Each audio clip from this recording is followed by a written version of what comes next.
there's a radical need for the parties in the north to actually come together and make sure there's delivery of the assembly in the north, just to achieve bread and butter issues. But of course, it's even more important now, because Sinn Féin, the SDLP, the DUP, the Ulster Unionists could actually prevent abortion on demand being forced upon the people of the north of Ireland from Westminster if they just sat down and talked and worked out the issues that are difficult. Now, this is an attack on the Good Friday Agreement, it's an attack on the devolution of power, and it's an attack on the democracy of the north of Ireland. And we aim to believe that we should have self-determination, that Irish people should make Irish law, and that nobody in Britain should be imposing their law onto any part of the country. And we're shocked that the SDLP and Sinn Féin remained completely silent on the issue of this new abortion law for the north of Ireland.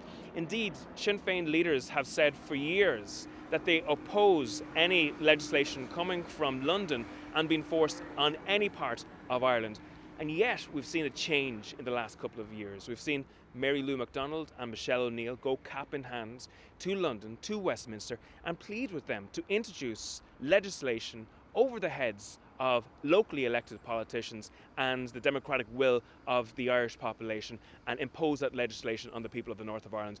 There was a poll taken recently by Comres in the north of Ireland, and well over 60% of the people of the north of Ireland, no matter what their views were, stated that they wanted the people of the north of Ireland and their elected reps to make the decision with regards abortion in the north of Ireland. And actually 2/3 of women were asked the same question, and they said it's up to the people of the north and their elected reps to make such a decision.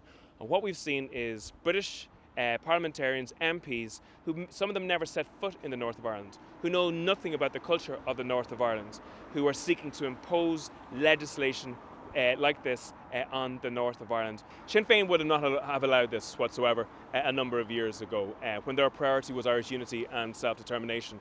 But unfortunately, identity politics and the cultural wars have superseded Irish unity as a priority. And there's no doubt in my mind that actually this particular law that the British are introducing will have the effect of actually preventing a Stormont Assembly being put together before the end of October.